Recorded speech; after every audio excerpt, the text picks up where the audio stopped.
My grandfather built the cabin in 1971 with help from two of his brothers, and the particular self-sufficiency that men of that generation in the West Virginia mountains applied to the problem of needing a structure and not having the money to pay someone else to build it.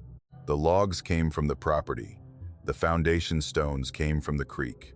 The work took 2 summers and produced a 2-bedroom cabin with a covered porch facing east toward the ridge and a wood stove in the main room, and the kind of construction that has held up for 50 years because it was built by people who understood that what they were making had to last. I grew up spending summers there, and then I grew up and moved to Elkins for work, and my grandfather got older and the cabin sat mostly unused in the decade before he died. And when the estate settled and the property came to me, I made the decision to renovate it and rent it rather than sell it. The decision that people make when a place is too connected to who you are to let go of, but too expensive to maintain on sentiment alone. The renovation took 8 months and more money than I'd budgeted, and produced a cabin that I was proud of in a way that went beyond the financial investment. I'd kept what was original and replaced what needed replacing. The logs sound and staying, the foundation repointed, the interior updated with the particular restraint that preserves the character of a mountain cabin without converting it into something that looks like a magazine spread. I put it on Airbnb in the spring of the 2nd year, and the response was immediate and mostly good. The demand for mountain cabin rentals in the Elkins area being what it is, in a county where the outdoor recreation brings people from Pittsburgh and Washington and further. I settled into the rhythms of hosting, the seasonal cycles of guest types, and the particular communication patterns that the platform produces, the check-in instructions and the checkout reminders and the review exchanges that constitute the hospitality transaction at the scale that one property and 2 or 3 guests a month requires. I should say something about what hosting had taught me before that October, because the October guest made more sense against the background of 4 years of normal guests than he would make in isolation. 4 years of hosting teaches you a taxonomy of guests. The leaf peepers who treat the cabin like a hotel and leave it in exactly the condition they found it, clean and characterless, having touched the place without interacting with it. The hikers who leave wet boots on the porch and write long reviews about specific trails. The couples who come for the fireplace and the isolation and who are warm and appreciative in the platform messages and who you imagine having an uncomplicated good time in the space your grandfather built. The occasional difficult guest, the one who complains about the water pressure or who breaks something and doesn't mention it, and who you handle with the professional management that the platform's review system incentivizes. I'd had all of these. I'd had nothing that prepared me for him. He booked in late September for 3 nights in mid-October. Single occupant, a verified account with no previous reviews on the guest side, which is not unusual for people who book Airbnb occasionally rather than regularly. His booking message was brief and appropriate, said he was looking forward to a quiet few days in the mountains, asked if there was cell service, which I answered honestly as spotty but workable. He paid through the platform. His profile showed his first name as the platform displays first names, and there was nothing in the booking that registered as anything other than normal. I sent the check-in instructions the day before his arrival, the key code and the property details, and the usual information about firewood and the nearest grocery store, and I received a thank you message in response that was perfectly ordinary. I didn't go up for his arrival. My standard practice for confident bookings was to let guests check themselves in, the remote check-in that the key code pad allowed, and to check the platform for confirmation that the code had been used and the guest had arrived. The platform showed him checking in at approximately 4 in the afternoon on the first day. I sent a brief welcome message asking if everything was satisfactory. He replied within the hour that the cabin was beautiful and that he'd found everything he needed. I replied that I was glad and that I was available if anything came up. That was the last message I received from him. I don't mean that in the way it might initially read. Not that something happened to him in the cabin. I mean that he simply did not respond to subsequent platform messages, which is not unusual. Guests often check in and go silent for the duration of the stay, and emerge only to check out or to leave a review. I sent a mid-stay message on the 2nd day, the routine check-in that I sent all guests, and received no response. I noted this in the mild way that no response messages are noted, filed it, moved on. When the checkout morning arrived and the automated platform reminder produced no response, I waited 2 hours past the checkout time, then tried calling the phone number associated with the reservation. It went to voicemail. I left a message asking about checkout. I waited another hour. Nothing. I drove up to the cabin at approximately noon on the checkout day. The drive from Elkins takes about 25 minutes. The county road climbing from the valley floor into the ridge country where the property sits. The particular October color the mountains were producing that year being the good kind. The year when the color peaks in the middle of the month and the ridges hold it for a full 2 weeks before the wind and the rain take it. I noticed the absence of his car before I'd fully stopped mine. The driveway showing the gravel unoccupied. The vehicle that had been there on his arrival gone. I pulled in and sat in my car for a moment with the engine running and looked at the cabin. The porch was clear. The door was closed. Everything looked the way a cabin looks when it's been vacated, the particular visual signature of a space that the last person has already left. The door was unlocked. Not damaged, not standing open, just unlocked. The handle turning without the resistance of the bolt when I tested it, the door swinging inward. Inside, the cabin was in a condition that I can only describe as deliberately tidy, the kind of cleanliness that requires effort and attention rather than simply not making a mess. The bed was made with the precision of a bed that has been made by someone who knows how to make a bed, the corners tucked and the pillow positioning the way you'd find them at the start of a rental rather than at the end of one. The dishes were not just washed but dried and replaced in the cabinet in the correct positions. My positions, the arrangement that I used when I stocked the cabin, the bowls stacked in the order I stacked them. The wood stove had been cleaned, the ash pan removed and emptied and replaced, the glass front wiped. The bathroom showed a folded hand towel on the rack and nothing else. The surfaces clean, the toiletries he'd brought entirely removed. I stood in the center of the main room and I looked at the cabin and I felt the wrongness of it before I could identify what the wrongness was. Not the cleanliness, which was considerate. Something in the quality of the cleanliness, the precision of it, the particular completeness that said the person doing this had been very thorough and had spent real time on it and had attention to detail of a specific kind. The guest book was on the kitchen table. I keep it there intentionally. A leather-bound journal that I put out for guests to sign if they want to. The entries accumulating across 4 years of rentals into the particular record of passing presence that a cabin guest book becomes. Most entries are short, a name and a date and a sentence or two about the views or the hiking or how they'd like to come back. I opened it to the most recent entry and I looked at it for a long time before I fully processed what I was reading. 12 lines. Closely written, the handwriting small and neat and even. The lines filling the page with the density of someone who had things to say and was saying them methodically. Not a note about the stay. Not a thank you for the accommodation. A list. Each line was a separate item, formatted with the precision of a document rather than a personal note. Each entry containing a time and a place and a description of an activity. Monday, 6:15 a.m. My address in Elkins, leaving for work. Monday, 8:45, the coffee shop on the main street, meeting with a colleague. Tuesday, my gym, morning session, time noted. Wednesday evening, grocery store, items listed. Thursday, bank, errand described. Friday, a specific restaurant, dinner alone.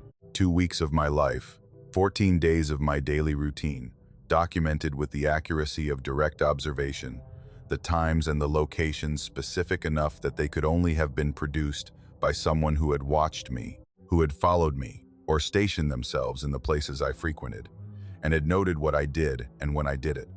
The entries covered the 2 weeks before his booking. He had been watching me for 2 weeks before he ever arrived at the cabin.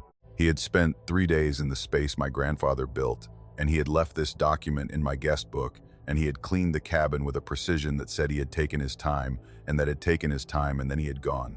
I called the Randolph County Sheriff's Office from the cabin's kitchen while I stood there holding the guest book. The deputy who came out examined the entry and photographed it and took a report. He ran the name from the booking and came back to me 2 days later and said the account had been created with documents he hadn't been able to fully verify, and that the phone number had been a prepaid phone purchased with cash. He said there wasn't much he could do with what we had. He said to let him know if I heard anything further. I haven't heard anything further. The cabin has been off the platform since October. I go up to check it periodically. the maintenance visits that a property requires, regardless of whether it's rented, and the cabin is always, as I left it on the previous visit, nothing disturbed, nothing changed. The guest book is locked in a drawer at my house. The 12 lines sealed away in the dark where I don't have to look at them. What I do think about, more than I'd like to, is the specificity. The entry for Thursday evening, the particular restaurant I went to, noted correctly, and the entry says, dinner alone, not dinner. Dinner alone. The notation that says whoever was watching had made a point of recording not just where I was, but the fact that I was by myself. The absence of other people registered and documented alongside the time and the place, as if the solitude was relevant information, as if the aloneness was the data point that mattered. I don't know why he booked the cabin. I don't know what the 3 days in my grandfather's cabin produced for him beyond the entry in the guest book. I don't know if the booking was the end of something or the beginning of something, whether the documentation he left was a conclusion or a preparation. I know that my grandfather built that cabin for his family and that it held 50 years of his life and mine, before a man I never met, spent 3 nights in it, and left 12 lines in a guest book that I keep locked in a drawer because the thing that bothers me most about what he wrote isn't that he'd been watching me. It's that the list is comprehensive and accurate and organized and reads like something that was compiled for a purpose. And I don't know what that purpose was. And I don't know if the purpose has been served or if it's still pending. The drawer stays locked, the cabin stays off the platform, the ridge holds the October color every year for 2 weeks and then the wind takes it. And I don't go up there alone anymore. That's the line I've drawn.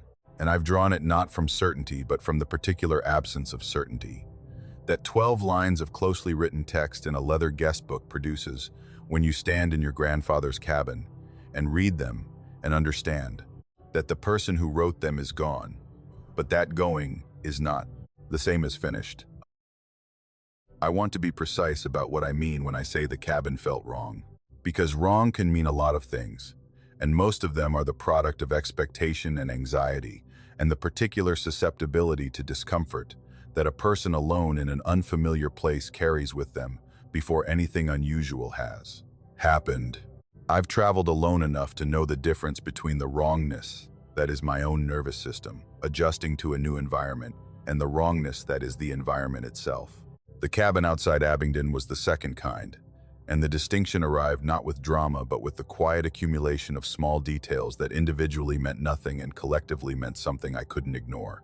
I booked it in late October because I needed 3 days away from everything that my life in Roanoke had become that fall, the particular convergence of work pressure and personal difficulty that had been building since August, and that had reached the point where I knew from experience that the correct response was distance and solitude and a change of physical environment rather than the continued attempt to manage everything from the center of it. I was not looking for adventure. I was looking for a fireplace and a mountain view and the particular quality of deep quiet that rural properties at elevation provide, the silence that isn't the absence of sound, but the presence of the right sounds, the wind and the trees and the occasional bird and nothing else. The listing had appeared in a search filtered for Washington County, Virginia. Remote location, fireplace, available immediately. The host was a woman named Claire, whose profile mentioned that she'd recently inherited the property from her aunt and was renting it for the first time. The profile written with the earnest detail of someone who was new to hosting and was doing her best. The photographs were good. The kind of photographs that someone takes when they're proud of a place and want to show it accurately. The stone fireplace featured prominently, the mountain view from the back porch, showing the particular layered ridges of Southwest Virginia in what looked like late September light. The cabin had 2 bedrooms, a full kitchen, a bathroom, and the back porch with the view. It had no previous reviews, which was consistent with first-time hosting, and I sent Claire a message asking a few questions before booking, the standard due diligence, and she responded quickly and thoroughly, and with the attentive warmth of someone who was taking the hosting seriously. I arrived on a Thursday afternoon, the drive from Roanoke taking about 2 hours on the interstate, and then the county road that climbed into the mountains west of Abingdon, the road narrowing as it gained elevation, and the tree cover thickening with the altitude. The October leaves mostly down by that point, and the ridge having the particular bare branch openness of late autumn that shows the mountain's structure without the softening of foliage. The cabin was at the end of a gravel lane that branched from the county road, the property showing in my headlights as I arrived in the early dusk, the shape of the building visible against the darker tree line, the porch light on as Claire had said it would be, the key box beside the door holding the code she'd sent. The key worked, and the door opened into the main room, the stone fireplace at the far end, and the kitchen off to the left, and the bedrooms down a short hall, and the back porch visible through the sliding glass door at the back of the main room, with the dusk showing the ridgeline beyond. I put my bag down and I walked through the rooms in the automatic way of a person arriving at a new space and orienting themselves to its layout. The tour that you give yourself when you need to know where things are before you can settle. The main room was clean and furnished simply, the furniture older but well maintained. The particular quality of furniture that has been in a mountain cabin for decades and that has acquired through that tenure a character that new furniture doesn't have. The kitchen was clean, the counters wiped, the dishes in the cabinet above the sink in a neat stack. The bedrooms were made up, the beds with clean linens, the blinds down, the rooms smelling of the light lavender that cleaning products leave on fabric. The refrigerator was when I first noticed. I opened it to put in the food I'd brought, and the refrigerator was not empty. Not full, not stocked, but holding things that a recently cleaned rental cabin should not hold. A bottle of ketchup, the top encrusted with the dried residue that ketchup tops accumulate when a bottle has been used and recapped multiple times without being wiped. A container of cream cheese, opened, the plastic film pulled back and replaced. The cream cheese at the surface showing the slight drying that refrigerated cream cheese shows when it's been exposed to air and then resealed. A jar of pickle relish, the lid slightly loose in the way of a lid that has been opened and closed. I stood at the open refrigerator and I looked at these things and I processed them with the same assessment that I'd applied to the entrance and the furniture, looking for the explanation that made them normal. The explanation was that Claire had cleaned the cabin 10 days ago and had either missed these items when she cleared the refrigerator or they were hers and she'd left them. Both explanations were plausible. I closed the refrigerator and went to the bathroom. The soap was on the rack beside the sink, the rack that held a bar of soap and a small bottle of hand lotion and a folded hand towel, the standard amenity arrangement of a rental bathroom. The soap was a sliver, not a new bar in the last stages of its life, not a bar that had been worked down through extended hospitality use over many guests. A sliver, the thin, translucent remainder of a bar that had been used by one person who washed their hands multiple times a day for an extended period, the soap worn to the particular fragile thinness that it reaches when whoever has been using it consistently and recently, and has not replaced it because they expected to use it up. I opened the cabinet under the sink. 3 new bars of soap in their paper wrappers, which said Claire had provisioned the cabin with soap and had not replaced the bar on the rack. I went to the kitchen cabinet, and I took down the coffee mug that was on the end of the row, the mug positioned slightly out of alignment with the others, in a way that said it had been taken down and replaced, without being slid back into the gap precisely. I looked inside. The ring was there, the faint brown line at the interior of the mug, at the level that coffee would have reached. The residue that remains when coffee sits and then is poured out, and the mug is rinsed but not washed with soap. The ring that accumulates over multiple uses, and that a thorough cleaning removes but a quick rinse does not. Claire had cleaned the cabin 10 days ago. The ring was fresh enough that it hadn't fully dried to the opacity that old coffee residue produces. I called Claire from the back porch because the cell service was better there, 1 bar but workable, and the call connected on the second try. I described what I'd found in a way that I intended to be matter-of-fact, the inventory of small things that I was trying to understand, the condiments and the soap and the coffee mug. Claire listened, and she said she didn't understand, that the cabin had been closed since she'd cleaned it, that the previous guest, the only guest the cabin had had before me, had checked out 6 weeks earlier, and that the access log on the key box showed no entries after her cleaning visit. I asked her specifically about the soap. She said she'd put in a new bar herself. She remembered doing it because she'd brought it from her own bathroom, she was certain.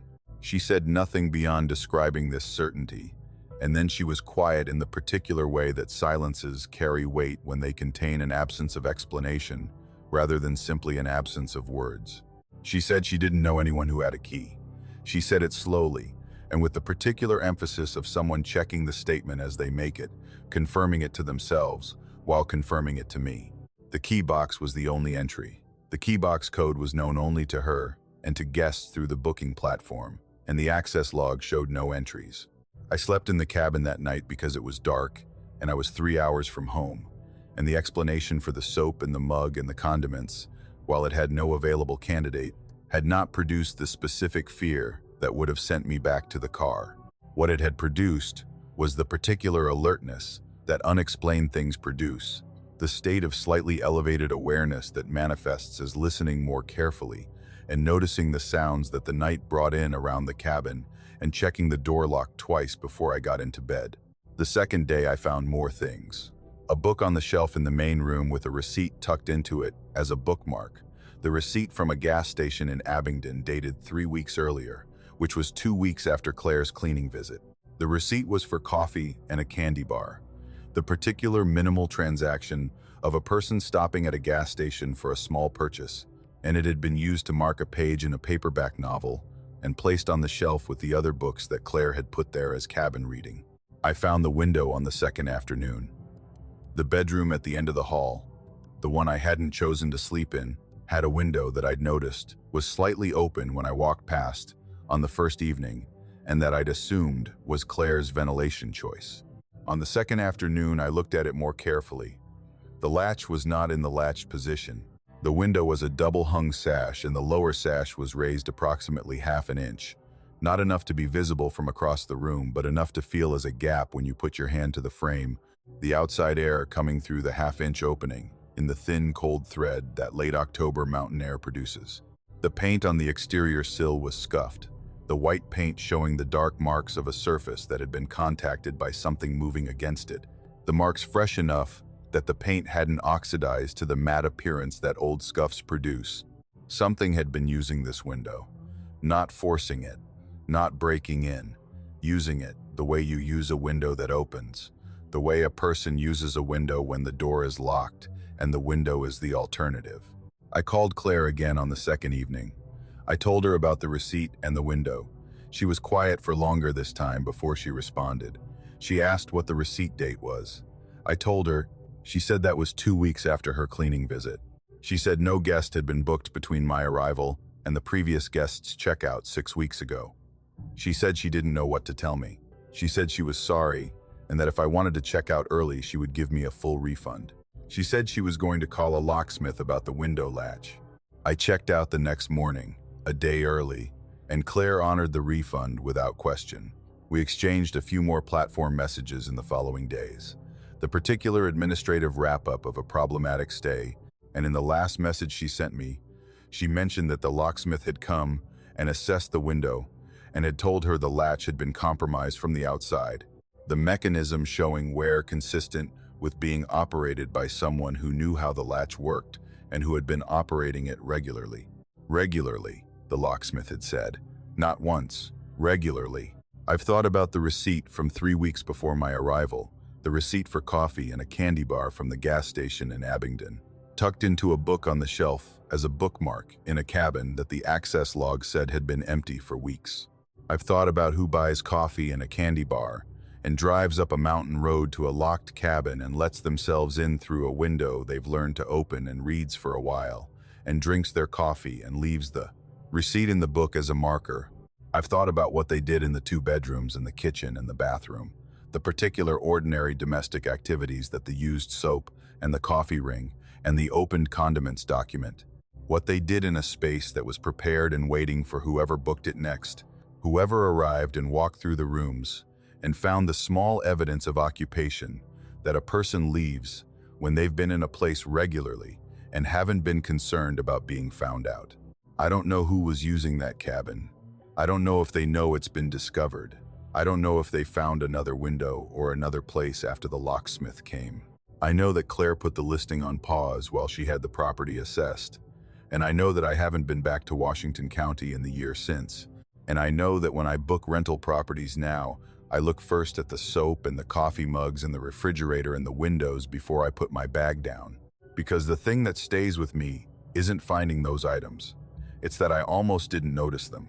It's that a person could live in a space in the incremental way that the evidence suggested, could occupy it in the gaps between legitimate guests, and if they were careful enough about which soap they used and how they cleaned the mugs, I might have spent 3 days in that cabin without ever knowing anyone else had been there the week before. I wasn't the kind of person who checked. That's the thing I have to say first, because the not checking is part of the story, and because I've had to sit with what the not checking meant across the year and a half since it happened. I'd stayed in maybe 30 Airbnb properties before that trip, a mix of city apartments and rural cabins and beach houses across the eastern half of the country. The accumulated rental experience of a person who traveled frequently for work and had come to treat the platform as a reliable infrastructure. The reviews and the verification system and the host accountability mechanisms producing a baseline trust that I'd never had a specific reason to question. I'd read articles about hidden cameras in rental properties. I'd seen the platform's rules about them, the prohibition on surveillance devices in private spaces, the policy stated clearly in the terms. I'd filed it in the category of things that happen to other people, in the particular way that rare bad things get filed when you haven't personally encountered them. I encountered one in the mountains of eastern Tennessee on a Tuesday night in March, and the encounter rearranged my understanding of the category in a way that has not rearranged itself back since. The cabin was outside a small town in Cook County, booked for 4 nights as part of a working trip that I'd structured around a project that needed uninterrupted concentration and that my apartment in Knoxville was not providing. The listing was well reviewed, 20-some reviews across 2 years of hosting, the ratings high on cleanliness and location and value, and the text of the reviews using the warm, specific language of guests who had genuinely liked the place, mentioning the creek and the fire pit, and the particular quality of the mountain dark that you only get when the nearest neighbor is a mile away. The host was a man with a professional profile photograph, and several years of hosting history, and the responsive communication style that experienced hosts develop. Nothing about the listing had flagged anything. The cabin was what the photographs showed, which is itself a kind of quality control. The actual property matching the represented property in the dimensions and the features and the particular character that photographs can either capture or distort. The creek was audible from the back porch. The fire pit was there. The mountain dark was genuinely dark in the way the reviews had described. I arrived on a Monday afternoon and set up my work things and made dinner and sat on the back porch until the cold drove me inside. And the first day and first night were exactly what I'd come for. The quiet and the isolation and the particular quality of undisturbed concentration that a good remote rental provides. The second night is when I found it, but the finding was a process that I need to trace properly because the process is what made it what it was rather than a simple discovery. I'd been working late, past midnight, and when I finally went to the bedroom, I was tired in the particular way that deep focus work produces, the eyes heavy and the mind still running the problem. I was getting into bed and I was looking up at the ceiling, the way you look up at a ceiling when you're lying down and your eyes are moving toward the unfocused state that sleep approaches through, and the smoke detector caught my attention.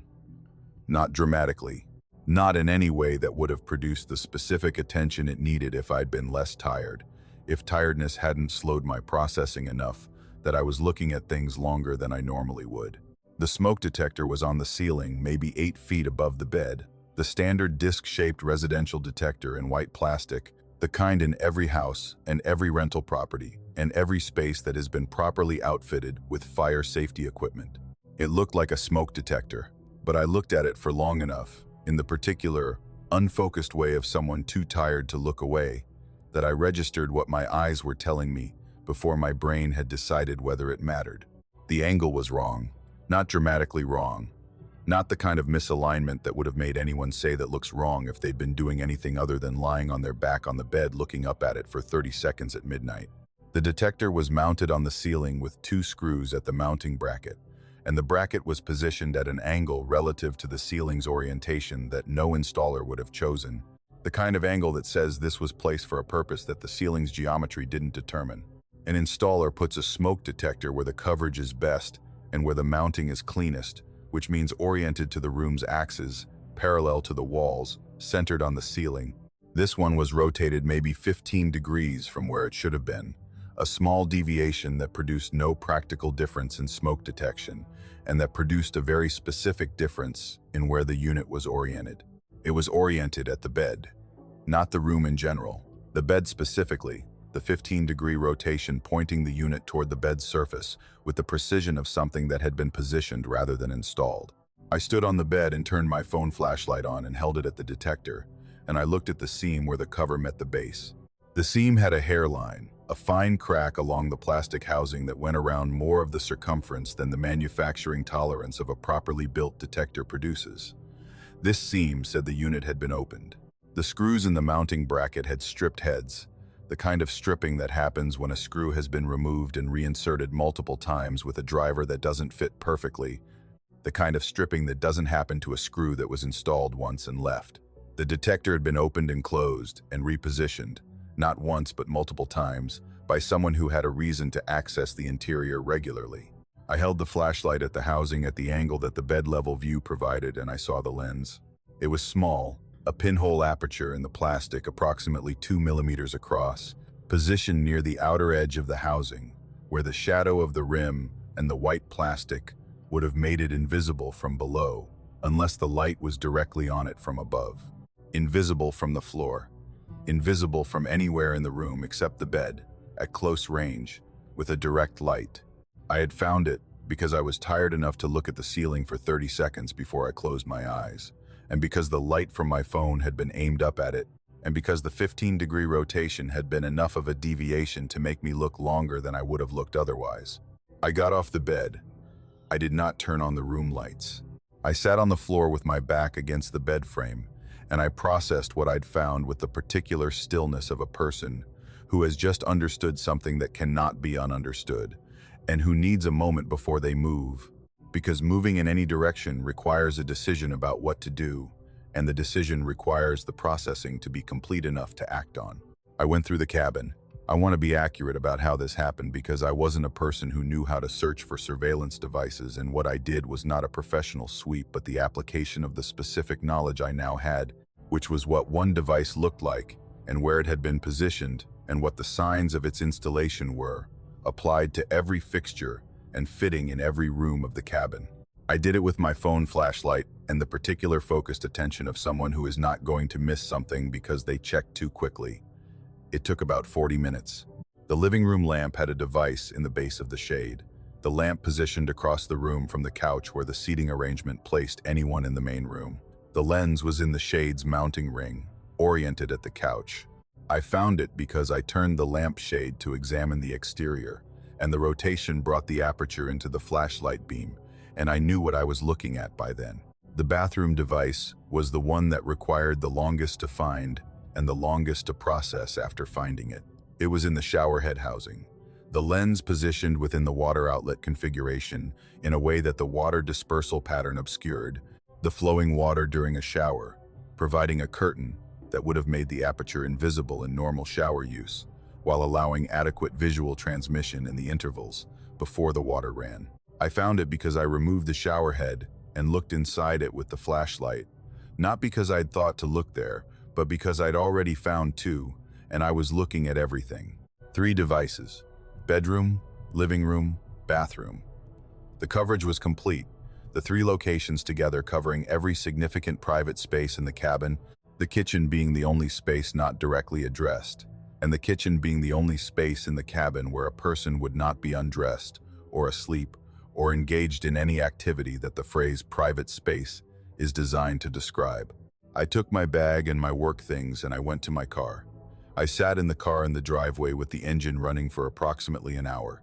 I called the police at approximately 2 in the morning, the local dispatch, and I described what I'd found and where I was, and I waited in the car until the patrol car arrived 45 minutes later. The officer was a woman in her 30s who examined the devices with the focused attention of someone who had encountered this before and who knew what she was looking at. She confirmed that they were transmitting. She asked what that meant in terms of where the transmission was going, to whom, whether it was recorded or live, and she said the technical assessment would require equipment she didn't have with her, and that the devices would need to be removed and examined. She asked how long I'd been in the cabin. I told her 2 days. She wrote something in her notebook and she did not tell me what she was writing. And the particular decision not to share what she'd written registered as its own kind of information. The information that what she was writing was not something that would make my night better, and that she had assessed sharing it as something that could wait. I drove to a motel in town, and I sat on the motel bed at 4 in the morning and I thought about the 2 days I'd been in the cabin. The morning routine in the bathroom, the evenings on the couch, the nights in the bed, the specific privacy of each of those locations, and the specific coverage that the 3 devices provided, and the fact that the coverage had been in place, operational, transmitting, before I arrived, and for the 2 full days that I'd been there before. I found it at midnight, standing on the bed, in the particular tired, unfocused state that had made me look at the ceiling long enough to notice the angle was wrong. I followed up with the Cook County Sheriff's Office over the following 2 weeks. The investigation was ongoing, they said, and the devices had been confirmed as transmitting to a local receiver, and the host had been contacted.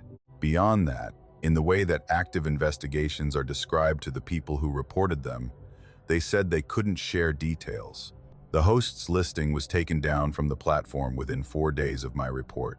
I received a communication from Airbnb's trust and safety team, saying that the host's account had been suspended and that they were cooperating with law enforcement.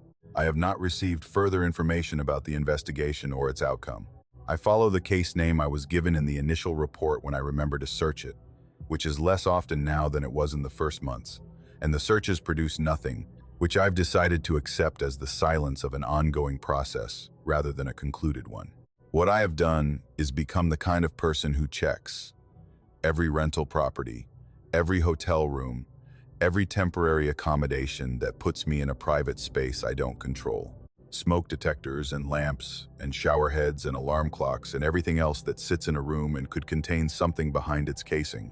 I check with a flashlight, and I check with the specific knowledge of what I'm looking for, and I check in the bathroom last, because the bathroom is always the last room I want to check, and always the room where I'm most careful. I find nothing, every time. The fixtures are fixtures. The smoke detectors are smoke detectors. The ceilings are ceilings. I check anyway. I will always check.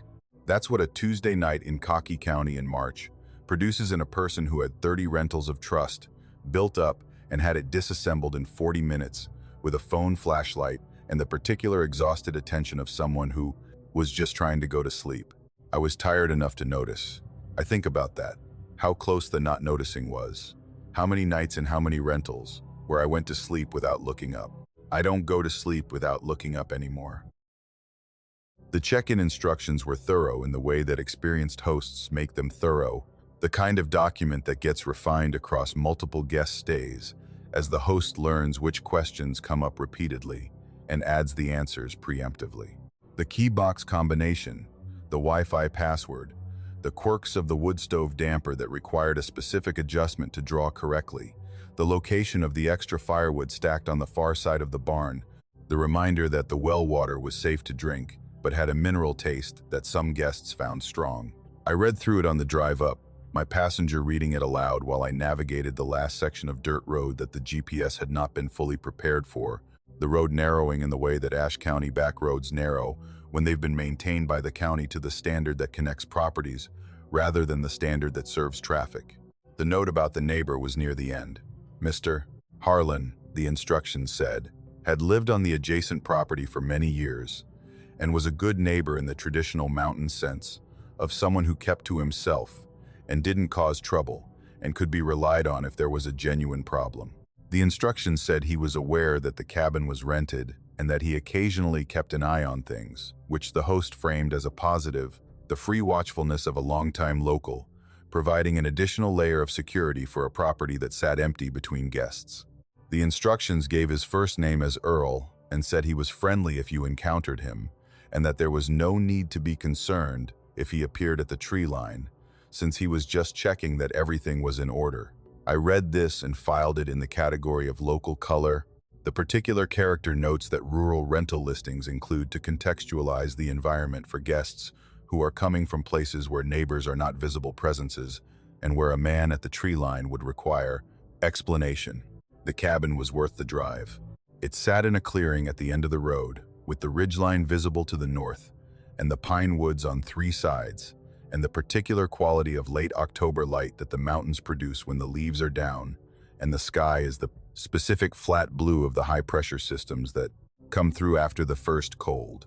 My partner and I had planned the trip for a month, the kind of trip that the full schedule of adult life requires actual planning to produce, and the cabin delivered on what the planning had been for: the fireplace and the mountain air, and the particular removal from ordinary life that 3 days at elevation in the back country of Ashe County could provide.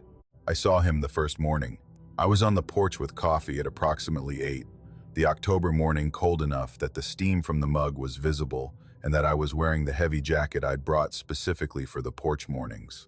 The tree line at the clearing's edge was maybe 60 feet from the porch, the pines running along the property boundary and the dense wall that planted windbreaks produce, and in a gap between two of the larger pines, there was a figure. A man, I registered, older from the general impression of the shape and the posture, standing in the gap between the trees with his face oriented toward the cabin, not moving, not doing anything that I could identify as an activity. Standing and watching with the stillness that people have when they've been in a position long enough to have stopped adjusting to it. I raised my hand. The wave you give a neighbor, the acknowledgement that you've seen them, and that the seeing is mutual and friendly. He didn't wave back. He stood in the gap for another moment, and then he turned and walked back into the trees, the pines closing behind him, the gap empty. I told my partner and we talked about it the way you talk about a mildly unusual thing on the first morning of a trip, with the good humor that the novelty of a new environment produces. Probably checking to see who arrived, probably harmless, probably exactly what the check-in instructions had described. I sent a brief message to the host through the platform saying that we'd seen Mr. Harlan at the tree line and asking if that was normal. She responded within the hour and said yes. He was just being neighborly, that he always checked on the cabin when new guests arrived, that he was completely harmless and meant well. She said it with the warmth of someone reassuring a guest who is new to rural neighborliness, the warm explanation of a custom that city people sometimes misconstrue. He was at the tree line again, at approximately 2 in the afternoon. I was coming back from a walk on the property's trail, and I came out of the woods on the south side of the clearing and looked toward the cabin, and he was there, in the same gap between the same two pines, in the same orientation, watching. He had been there while we were gone, or he had arrived while we were out and positioned himself to watch the clearing from the tree line with the particular patience of someone who was not bothered by the waiting. I stopped walking for a moment, and we looked at each other across 60 feet of clearing, and then I continued toward the cabin, and he stayed in the gap, and when I reached the porch and turned to look, he was still there. The second morning he was there before I was on the porch, the gap occupied when I stepped outside at 7:30, the figure in the same position. I watched him for longer that morning, the coffee cooling in my hands, and the watching produced no new information because he did nothing that information could be derived from. He stood. He was oriented toward the cabin. He did not acknowledge my presence on the porch. He was not doing anything that could be called trespassing or threatening, or that produced in itself the specific alarm that would have made calling anyone else an appropriate response. He was a man standing in the trees on what was presumably his own property, watching a neighboring cabin. The rightness or wrongness of that was entirely in the quality of the watching, and the quality was the thing I didn't have language for, the thing that the check-in instructions had described as keeping an eye on things, and that the experience of being watched across 60 feet of clearing with the patient stillness of something that expects to keep watching produced, as something else entirely. I did not mention it to my partner that morning in the same good-humored way I'd mentioned it the first morning.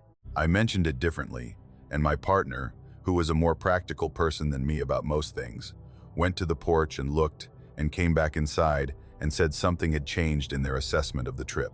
We talked about leaving early.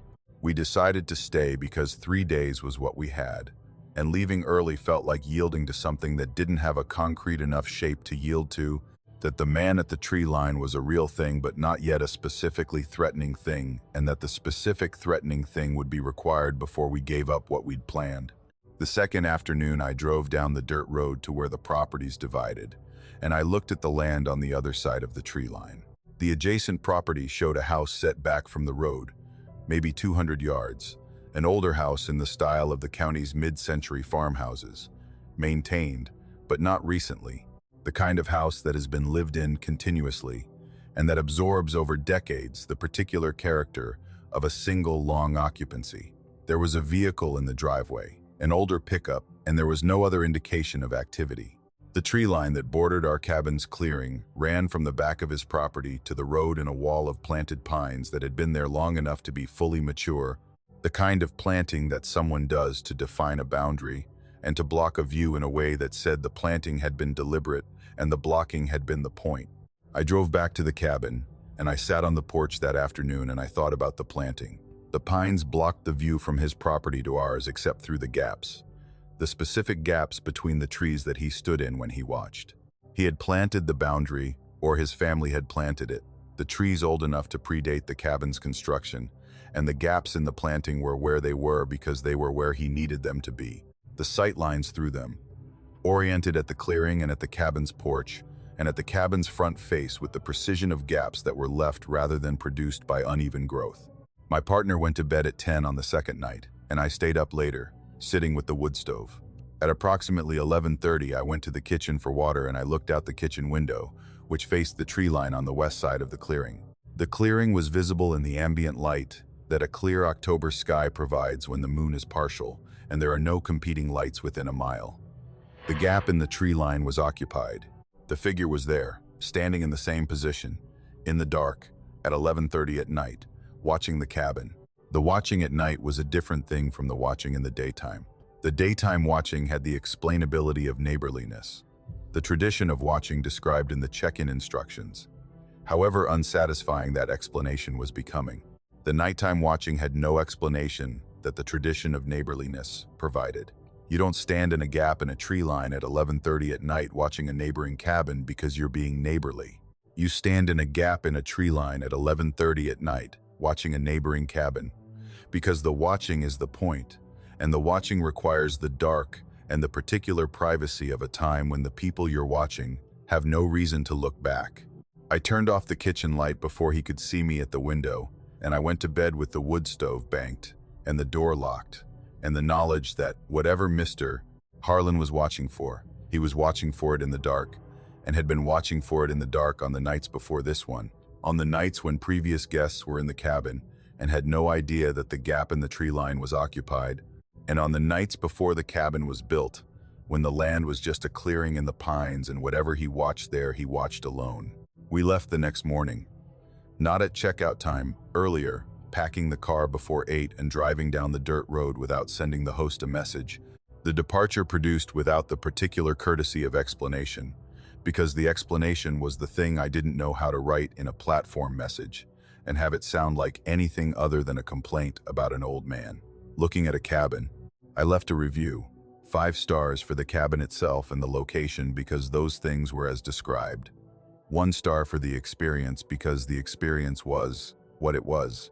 In the text of the review, I wrote 1 sentence about the neighbor and his habit of watching from the tree line, including at night, and I published it, and I did not check whether the host responded. It was 6 months later, reading other reviews before a different trip, that I happened to search the original listing from curiosity, and I found the review from 2 years earlier, the woman who had stayed alone for a week. 5 stars for everything.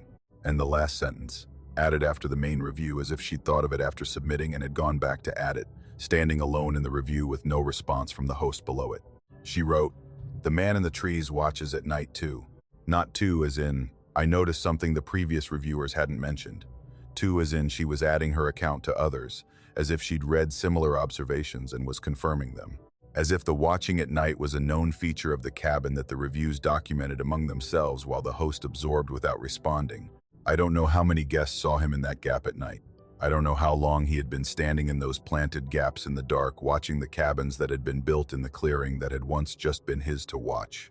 I know that the tree line he planted or his family planted has gaps that are sized and positioned for sight lines, and that those sight lines point at a bed and a porch and a kitchen window, and that the person who planted those gaps knew what they were for, and that the watching was happening before the cabin was there and after the cabin was built, and on nights when the cabin was full of people who had come for the fireplace and the mountain air and the particular removal from ordinary life, that 3 days at elevation provides, and that the gap in the tree line was occupied when they slept, patient and still, watching whatever the dark in the mountains and the clearing held for him. Watching in the way you watch something that you've always watched and that you intend to keep watching. I am someone who sleeps lightly in unfamiliar places. I've been this way since childhood. The particular alertness that some people carry into sleep when the environment is new, the brain staying closer to the surface than it does at home, the sounds of an unfamiliar house, or a hotel, or a rental cabin, registering with more urgency than the sounds of a known space. I've always understood this as a liability, the tired mornings after first nights in new places, the adjustment period before the deep sleep returns. I understand it differently now. The light sleeping that has been an inconvenience for most of my life is the reason I woke up when I did, and I've thought about what that means many times in the year since the trip to Macon County.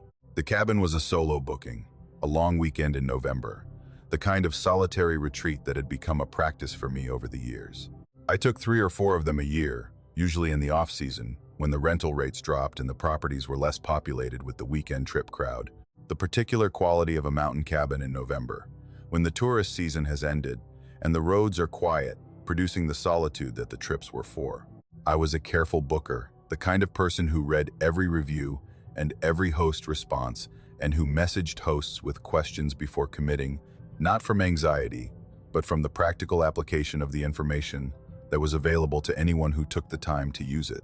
The Macon County cabin had a solid review history, 18 reviews across 3 years, the ratings consistent, the host responsive in the messages I sent before booking.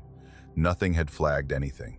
The drive from Asheville took about an hour on the highway, and then the county road that climbed into the Nantahala forest, the November road wet from the previous night's rain and the leaves plastered to the asphalt in the particular flat layer that late fall rain produces. The cabin was at the end of a private road that the listing noted required a high-clearance vehicle in wet conditions, which my car met, and which produced the last 10 minutes of the drive as a slow, careful navigation of a rutted gravel surface that the rain had deepened. The trees closed above the road with the density of mature second growth, and the daylight arrived thin and flat at the end of the road where the cabin sat in a small clearing, the structure visible in the November overcast as a dark form against a slightly darker tree line. The cabin was solid and well-maintained, and showed the careful renovation that the listing photographs had depicted, the logs treated, the porch rebuilt, the windows new. The key code pad was to the right of the front door, a black rectangular unit mounted to the door frame, the keypad illuminated by a small LED that showed green in the overcast afternoon. I entered the code from the check-in instructions, and the pad beeped twice, and the deadbolt retracted, with the particular solid click of a good mechanism moving cleanly, the door swinging inward on well-maintained hinges. I went in and walked through the rooms and found the cabin as described, clean and warm from the propane heater that the host had set to activate before arrival, the kitchen stocked with the welcome items the listing had mentioned, the wood stove laid with kindling and paper ready for a match. I spent the afternoon unpacking and reading and starting the wood stove when the afternoon light faded, the particular settling in of the first hours in a rental cabin when the space is becoming familiar and the purposes of the trip are establishing themselves. The evening was quiet in the way that the Nantahala is quiet in November, the forest holding its stillness with the particular weight that dormant winter woods produce, the sounds few and the darkness complete by 6, the cabin's porch light showing a small circle of illumination surrounded by the full dark of a forest clearing with no other light source within a mile. I locked the deadbolt at 9 when I decided to go to bed. I want to describe this precisely because the precision matters. The deadbolt was a thumb-turn interior mechanism, the kind that the previous smart locks replacement had employed, a standard residential deadbolt with a key cylinder on the outside and a thumb turn on the inside. From the inside, you engage the bolt by rotating the thumb turn 90 degrees clockwise. The bolt, extending from the door edge into the frame strike, with the particular solid resistance of a bolt that has met the strike correctly and is fully extended. I engaged it and I felt the resistance, and I looked at the thumb turn in the vertical position that indicated full extension, and I tested the door handle to confirm the door wouldn't open. The door didn't open. The bolt was engaged. I went to bed.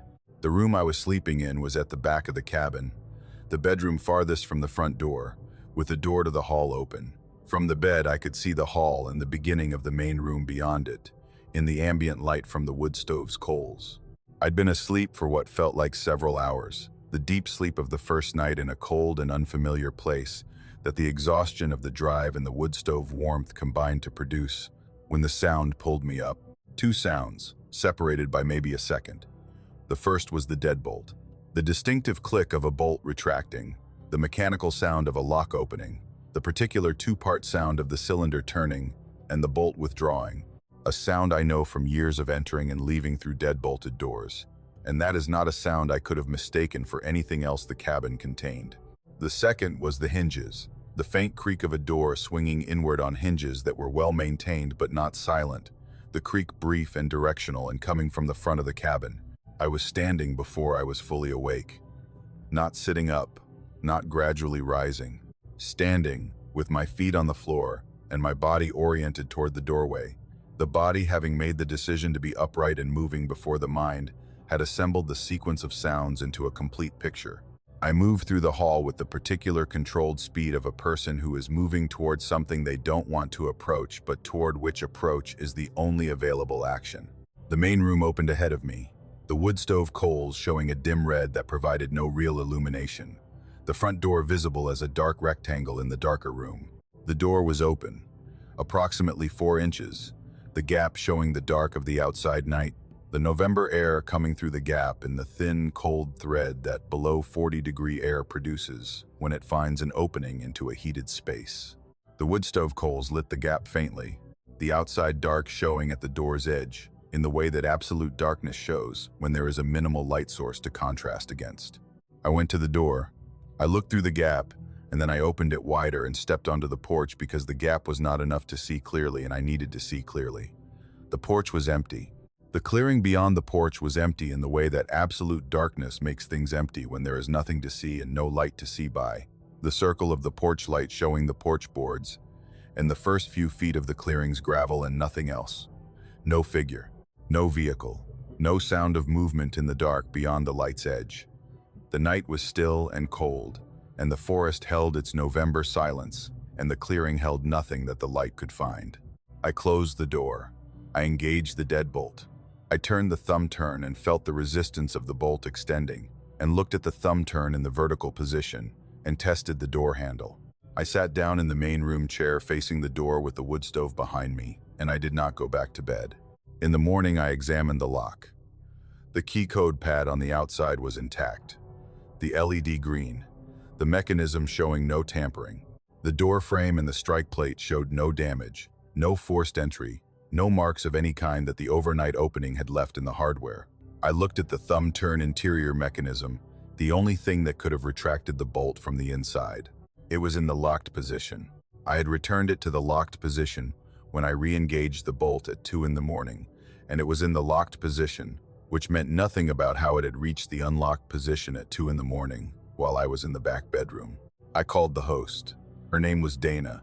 I'd communicated with her during the booking process, and she'd been warm and responsive, and she answered on the second ring.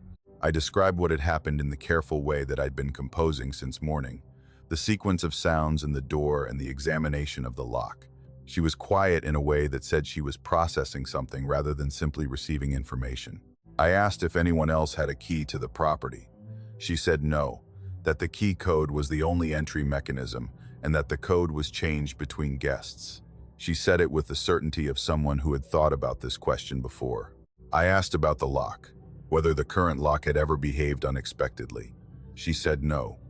Then I asked if there had been a previous lock, and whether there had been any issues with it. She was quiet again. Then she said yes. The cabin had had a smart lock for the first year of rental, and she'd replaced it. I asked why. She said the smart lock had been malfunctioning. I asked what the malfunction had been. She said it had been opening on its own, the lock cycling through its code acceptance sequence without any code being entered and opening the door, and that it had happened twice before she'd replaced it with the current mechanical lock. She said the current lock had never malfunctioned. She said it the way you say something you believe is true and that you are realizing may be worth less certainty than you've given it. I told her I'd be checking out that morning. She offered a partial refund and I accepted it, and I loaded my car before 10 and drove down the gravel road and onto the county road and didn't stop until I reached the highway. I filed a report with Airbnb's trust and safety team describing the incident and received an automated response saying they'd review the case, which I've come to understand as the platform's way of acknowledging a complaint without committing to anything. There are two possible explanations that I've been able to generate in the years since. The first is that the lock malfunctioned, that a deadbolt with a thumb-turn interior mechanism experienced a mechanical failure that caused it to retract without being turned, which is not a thing that deadbolts do, but which is the most available explanation that stays within the boundaries of mechanical reality. The second is that something opened the door from the outside, something that knew the code or had a key or had found a way through a lock that had been changed between guests with the specific security that Dana believed was maintained. The second explanation requires a physical key that Dana says doesn't exist, or a code that was obtained from someone who had access to it, or a capability that I don't have a name for, and that the examination of the undamaged lock in the morning did nothing to eliminate. What I know is the two sounds at 2 in the morning. The bolt and the hinges, in that order, clear and distinct and coming from the front of the cabin while I was in the back bedroom with the door I had personally locked between me and whatever made them. The 4-inch gap in the cold November air and the empty porch, the undamaged lock that I re-engaged and that held for the rest of the morning.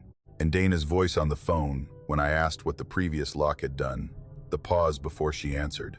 The words it had been opening on its own, said in the particular tone of someone describing something they replaced, because the replacement was the only available action when the thing you couldn't explain kept happening. She replaced the lock and the opening continued. That's what I was left with. The mechanical explanation replaced, and the opening continuing in the new lock, in the lock that had never malfunctioned. On a night in November when a guest in the back bedroom woke up because she slept lightly in unfamiliar places and heard the two sounds that a door makes when something on the other side has decided to open it. I don't know what was on the other side. I don't know if it came in. I don't know what it would have found if it had come in and moved through the dark cabin to the back bedroom where I'd been sleeping 3 minutes earlier. I've thought about the 3 minutes between the sounds and my reaching the door, the gap between the moment the door opened and the moment I was standing at it looking at the empty porch. 3 minutes of November night and an open door, and whatever was outside having the dark and the gap, and 3 minutes to make a decision. Whatever it decided it from the porch. The porch was empty when I got there. The clearing was empty. The night was still. But it had been there. The bolt said so. The hinges said so. And the quiet that Dana held before she described the previous lock said that she knew, at some level below the certainty she'd offered me about the current lock's reliability, that the opening was a property of the place, and not of any specific mechanism, that replacing the lock had addressed the equipment and had not addressed the thing that the equipment was failing to contain. There's a specific kind of carelessness that exhaustion produces in the research phase of booking a rental, the quick scroll through the listing details on a phone screen when you're booking late at night, and the need for the trip is more immediate than the patience for fine print. I know this about myself, and I knew it when I booked the Watauga County cabin, and I booked it anyway because the photographs were right, and the price was right, and the availability was right, and I was tired, and the trip was 2 weeks away, and the due diligence felt like something I could complete more carefully in the morning when I was more awake. I didn't complete it more carefully in the morning. I accepted the booking and paid and added it to my calendar and moved on to the rest of the things that the week contained. I'm telling you this not as self-criticism but as context, because the thing that I missed in the listing was there to be read and I didn't read it carefully enough. And understanding that is part of understanding what happened, which is that the situation I found myself in was not concealed from me but disclosed in the particular way that things are disclosed when they're mentioned in language that doesn't make the full implication clear, the sentence that's technically accurate and practically misleading, in the way that a specific choice of words can be technically accurate and practically misleading simultaneously. The listing said the host lived on the property. That sentence was in the description, about 2/3 of the way down, between a paragraph about the hiking access and a paragraph about the parking situation. I read it in the quick way that I was reading everything that night, and I processed it as I described, as a presence in a separate structure or a separate section of the property, a barn apartment or a caretaker's cottage. The various configurations that on-site host can mean when the property is large enough to have multiple buildings. Watauga County properties in the Boone area often had this configuration, the main rental and the owner's separate residence sharing the land but not the structure, the proximity, managed by the physical separation that two different buildings provide. The cabin was a two-story structure built into the slope of a ridge in the way that mountain construction often accommodates terrain. The upper floor, the living space that the rental occupied, and the lower level cut into the hillside, the south face of the lower level exposed to the grade change, while the north face was fully below ground. The configuration that produces the daylight basement or garden level apartment that mountain properties often contain in the space that the slope makes available. From the front approach, the driveway side, the cabin showed 2 stories above grade. From the back, looking out over the ridge, the property descended. The lower level was visible as a full story with its own door and its own small patio, a complete living space that the hillside had hidden from the approach. I didn't see this when I arrived. I arrived from the front, from the driveway, and I went into the upper floor through the door that the check-in instructions directed me to, and the upper floor was the cabin I'd rented. The open-plan living and kitchen and the bedroom and the bathroom and the back deck with the ridge view, everything as described and photographed, everything correct. I put my bags in the bedroom and I made dinner, and I sat on the back deck in the October evening until the cold drove me inside, and I went to bed at 10. The first night in a new place, the light sleep of unfamiliarity already establishing itself before I'd been horizontal for 10 minutes. The sound arrived at approximately 10:45. Not loudly, not in a way that would have woken a heavier sleeper. The sound below the threshold that most people carry into sleep as their baseline for waking. But I was already close to the surface, and the sound came through the floor with the particular directness that sound has when it travels through a solid medium. The footsteps below me, carrying through the subflooring and the floor joists, and the finished floor, I was lying above with the transmission quality of someone walking directly beneath my bedroom. I lay in the dark and I listened, and I placed the sound in the geography of the cabin as I understood it. Below me, in a space that I had assumed was a crawl space or an unoccupied storage level, and the sound didn't fit that assumption because footsteps in a crawl space don't have the weight and the pace of a person moving through a room. I got up and I went to the kitchen, and I looked out the kitchen window, which faced the back of the property, and I saw the lower level for the first time. The windows of the space below the kitchen and the living area were lit, the warm light of an occupied room showing through the glass, and a figure was visible through one of the windows. A person moving through the lit interior of the lower level apartment with the particular unhurried movement of someone in their own space at the end of their own day. The host. Directly below me, separated by the floor I was standing on, living in the same structure in the apartment that the slope had made available, and that I had not seen from the approach, and had not understood from the listing's careful language. I stood at the kitchen window, and I processed this, not with alarm, exactly, with the particular recalibration that arriving at the reality of a situation that was different from your model of it requires, the adjustment of expectations to evidence. The host lived below me. The listing had said so. I had not understood what it said. The proximity was real, and it was what it was, and the appropriate response was to adjust to it rather than to treat it as a violation, because the violation, if there was one, was mine. In the not reading, I went back to bed, and I slept with the awareness of the sounds that the lower level produced, the footsteps and the faint audio of a television, and later, the silence of a space that had gone to sleep, and I processed the awareness as the adjustment that the situation required. By morning, I had mostly accomplished the adjustment, the recalibration of my mental model complete enough that the shared foundation felt like a fact of the property rather than an intrusion. The note was under my bedroom door when I woke up at 7. I saw it when I opened the door, a folded piece of paper on the floor of the bedroom, inside the door.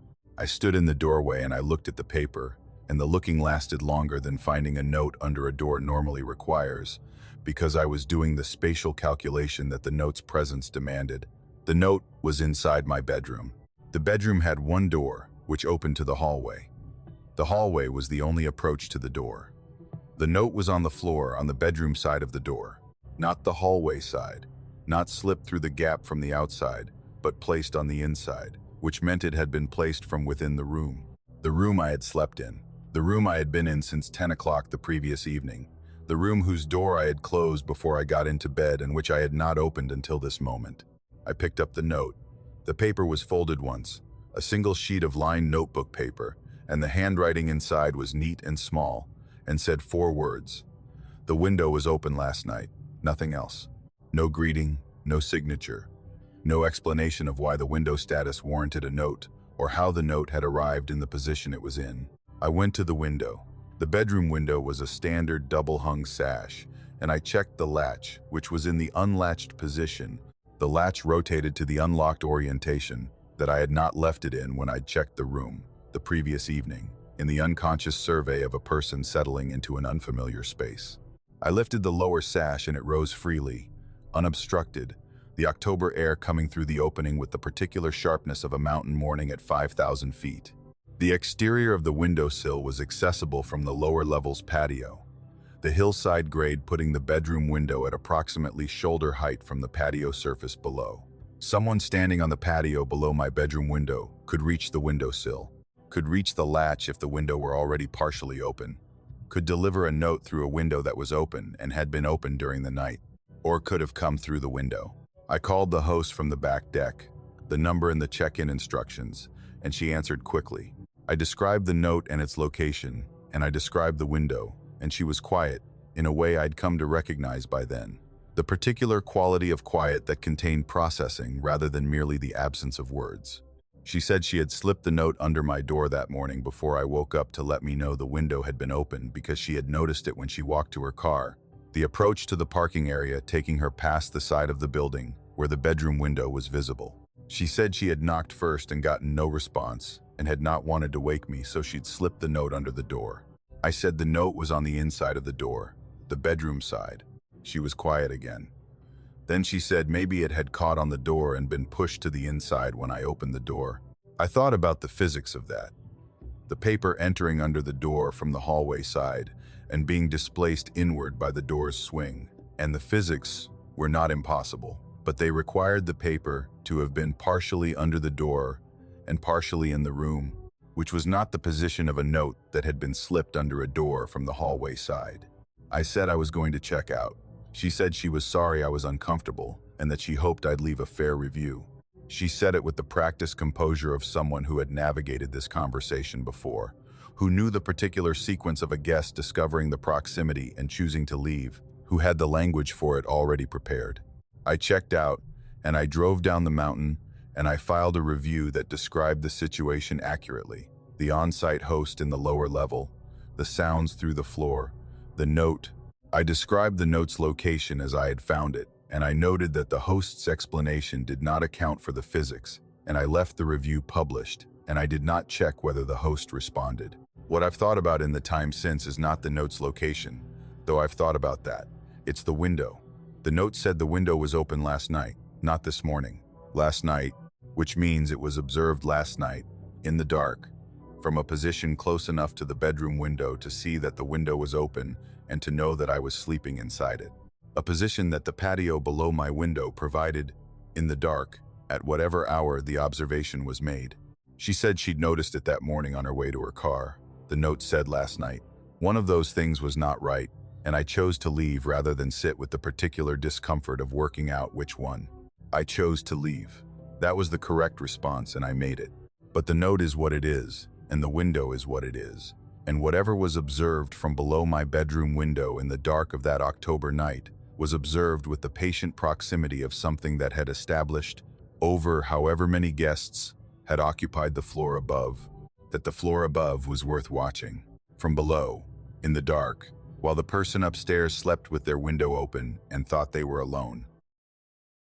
I book solo trips, the way some people book gym memberships, with regularity and with the particular commitment of someone who has decided that the thing being scheduled is necessary rather than optional. 4 times a year, roughly, the schedule built around the seasons and the work calendar and the specific need for solitude that I've carried since my 20s and that I've learned to honor rather than dismiss. I've traveled alone to rental properties across the Appalachians for 8 years, and I've been safe and I've been careful, and I've developed the particular competence that solo female travelers develop when they travel, often enough to understand the risk landscape and to make informed decisions within it. I'm telling you this because I want you to understand that I was not naive about being alone in rural places, that the caution was built into how I operated, and that the Haywood County farmhouse was not a trip I had approached without thought. The farmhouse was in the valley east of Waynesville, a renovated property that the listing described as a working farm conversion, the original farmhouse updated for rental, while the barn and the outbuildings had been repurposed as storage, the land still showing the pastoral character of its agricultural history, the pasture running north from the house toward a ridge line that the listing's photographs showed as the view from the back porch. The reviews were good and numerous, 26 of them across 3 years of hosting, the ratings high and the text detailed in the specific way that genuine guest satisfaction produces, the particular vocabulary of people describing a place they'd actually liked.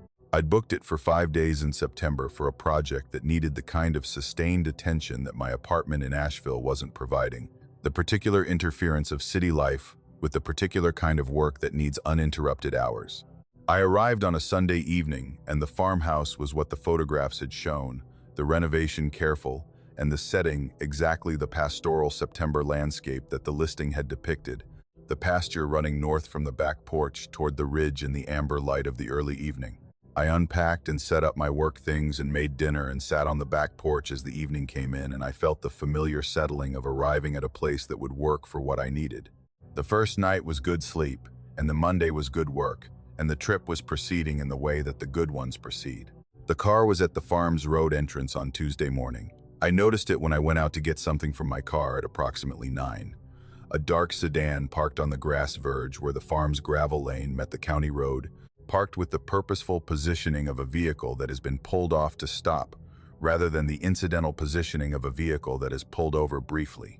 I stood at my car and I looked at the sedan, and the sedan showed tinted windows and no visible occupant and the engine off. I noted it in the way I noted things on solo trips, with the mild elevation of alertness that unaccounted for vehicles in rural driveways produce. And I went back inside, and I told myself it was a farm service vehicle, or a neighbor's visitor, or someone who had pulled over to make a call in the dead zone that the county road represented and had gotten out of their car for a minute. An hour later, the sedan was gone. I checked because I looked out the window that faced the road, and the verge was empty. I filed it. The figure on the ridge was on Wednesday. The ridge north of the farmhouse was visible from the back porch and from the upstairs windows, a forested ridgeline running roughly east-west that formed the property's northern boundary. I was working at the table on the back porch mid-afternoon when I registered a shape at the ridge's crest that the afternoon light resolved as a person. Too far to see clearly, the distance from the farmhouse to the ridge being perhaps 400 yards, but the shape consistent with someone standing at the ridgeline and facing the farmhouse below. I looked at it directly and then looked away and then looked back, and the shape was gone, the ridge crest showing only the tree line. I told myself a hiker on the ridge trail that the listing had mentioned one of the paths that crossed the property boundary and that the host had noted were occasionally used by the neighbors. The sound on Thursday night was the one that moved the accumulation from the filed and dismissed category into something I didn't have a category for yet. I'd been asleep for maybe 3 hours when the sound pulled me to the surface, the particular peripheral alertness of a light sleeper in an unfamiliar place, catching something the deep sleep would have missed. A vehicle on the gravel access road, the engine and the tire on gravel sound that a vehicle produces on a farm lane, distinctive from a road vehicle in the way that low-speed gravel driving sounds. I lay in the bed and I listened, and the sound moved to a position close to the farmhouse and stopped, the engine cutting to an idle, the vehicle stationary on the access road, maybe 50 yards from the house by the sound of it. I lay without moving, and I listened to the idle for what I timed afterward as approximately 3 minutes, the engine running in the dark at midnight on the access road to a rented farmhouse. Then the idle moved, the vehicle reversing or turning, the sound diminishing down the access road to the county road, and then silence. I did not sleep after that. I lay in the dark, and I ran the individual items through the assessment they deserved. The sedan on Tuesday, and the ridge figure on Wednesday, and the vehicle at midnight on Thursday, and the individual assessment produced individual plausibilities that I'd already filed. The collective assessment produced something else. Not certainty, not the specific alarm that would have made me pack and drive back to Asheville at 1 in the morning. The particular elevation of a pattern that isn't quite a pattern yet, that has the shape of a pattern without the confirmation, the thing you feel when you're seeing enough related data points to suspect a conclusion but not enough to name it. I drove to the grocery store in Waynesville on Friday morning because I needed supplies for the weekend, and because 4 days of farm isolation had produced the desire for the particular normalcy of a grocery store, the fluorescent light and the other people and the ordinary commerce of a public space.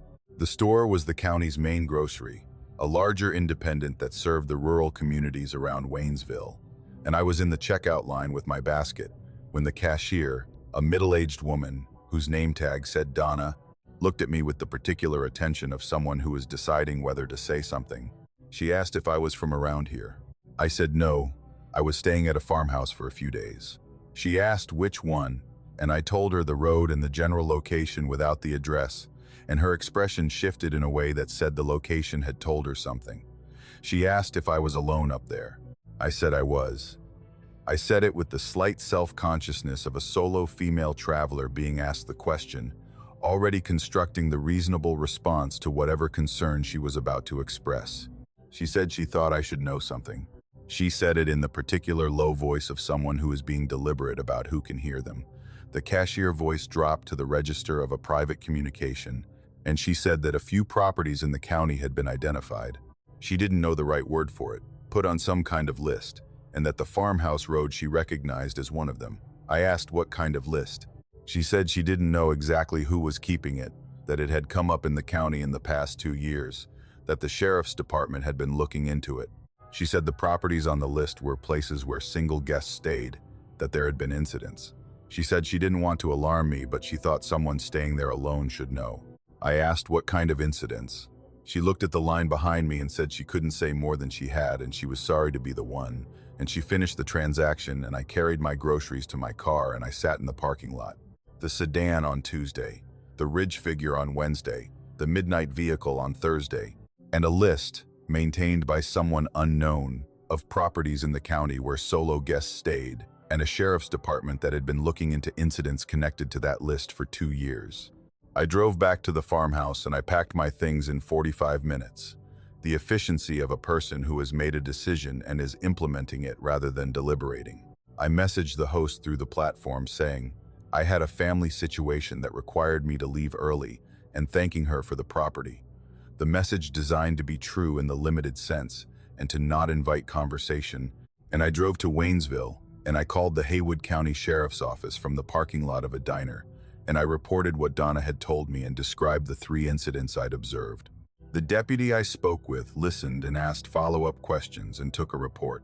She did not confirm or deny the existence of the list or the incidents that Donna had mentioned, which is exactly what a deputy in an active investigation would not confirm or deny, and which was its own confirmation that the information had a basis. She said she would flag my report, and she gave me a reference number, and she said to be in touch if I observed anything further. She said it with the particular professional calm of someone who has been receiving this category of call for a while, and who has a system for managing them. I drove back to Asheville that afternoon, and I was in my own apartment by 6, and I did not go back to Haywood County for the rest of the year. I wrote a review of the farmhouse that described the incidents I'd observed, the car and the figure in the midnight vehicle, without the context that Donna had provided, because Donna's information was secondhand and unverified, and because the platform's review system was for guest experiences rather than community intelligence. The host responded to the review with the polite deflection that hosts use when a review describes things they don't want to confirm. What I've thought about since is the list. Someone in Haywood County was maintaining a list of properties where solo guests stayed. Not all guests, solo guests. The selection criterion was the aloneness, the absence of other people, the specific vulnerability that being alone in a rural rental property represents. Someone was identifying those properties and identifying when they were occupied by people alone, and something was happening, had been happening for 2 years, to warrant the sheriff's department looking into it. I don't know what the incidents were. I don't know how the list was compiled, or who was using it, or what they wanted from the solo guests whose rented properties they had cataloged. I know that a sedan sat at my farm lane on Tuesday, and that a shape stood on my ridge on Wednesday, and that a vehicle idled outside my farmhouse at midnight on Thursday, and that none of those things happened when the property had multiple guests, which I know because I looked at the reviews, and not one other reviewer had mentioned anything similar. The selection was real. I was selected for something. I don't know what the something was, or whether leaving before the 5th day changed what would have happened if I'd stayed. Donna said she was sorry to be the one to tell me. That's the detail I keep returning to. She said it like someone who had said it before, who had developed the phrasing for the particular moment of telling someone who was already in a situation that the situation was more than it appeared. Like it was a sentence she'd had occasion to practice. Like she'd said it to others, like there had been others. The platform notification sound is one I'd trained myself to respond to with the automatic reach that smartphone conditioning produces. The hand moving toward the phone before the conscious mind has decided to move it. I had it set to silent in the cabin because the point of the trip was disconnection, and I'd left my phone face down on the nightstand with the sound off and the screen dark. The deliberate effort at the particular removal from constant availability that a working trip into the West Virginia mountains was supposed to provide. What woke me was not the notification sound, it was the screen. The bedroom was dark and the phone's screen illuminated when the message arrived. The sudden rectangle of light in the dark room pulling me from sleep the way unexpected light does, the visual equivalent of a sound in the dark. I reached for the phone with the particular reflex of someone whose brain has classified the illumination as a thing that needed to be checked, and I looked at the screen in the way you look at a phone screen when you've been woken by it, the squinting adjustment and the brief disorientation of sleep to waking, and I saw the notification banner at the top, Airbnb message. I opened it. The profile that had sent the message was not the host's profile. I want to establish this clearly because the host profile was in my booking history and was accessible from the reservation details. The profile photograph and the name that I'd been communicating with through the booking process and the check-in exchange. And what I was looking at was not that. The sender's profile was showing the gray silhouette that the platform uses when an account has been removed or deactivated, the default image that replaces a user photograph when the account is no longer active, and the display name was showing as the bracketed text the platform applies to accounts that no longer exist, the system's way of indicating that the person who sent this message was no longer a member of the platform at the time I was receiving it. The message had been sent from an account that was no longer active, which the platform had delivered to me and flagged with the visual indicators of the account's removed status, the gray silhouette and the deleted display name present in the notification like a sender's address that resolves to an empty building. The message was 4 words in a direction. Check the panel behind the water heater. That was it. No preamble, no identification, no context for why someone whose account had been removed from the platform was sending a message to a current booking at 11 o'clock at night. I read it 3 times.